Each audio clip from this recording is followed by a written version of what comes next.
పూర్ణచందర్ను వసతి గదిలోకి తీసుకువెళ్లగా అప్పటికే తనలా ఆశ్రమంలో ఆశ్రయం పొందుతున్న మిగతా అభాగ్యులు వచ్చి పూర్ణచందర్ను తమలో ఒకడిగా భావించి కరచాలనం చేశారు.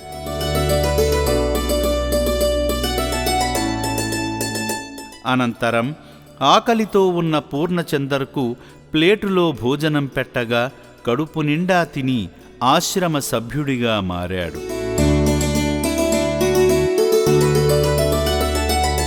పదవిని చూసి కాదు, సాటి మనిషి కష్టాన్ని చూసి స్పందించే గొప్ప మనసున్న నాయకులు మంత్రి శ్రీధరబాబు గారు.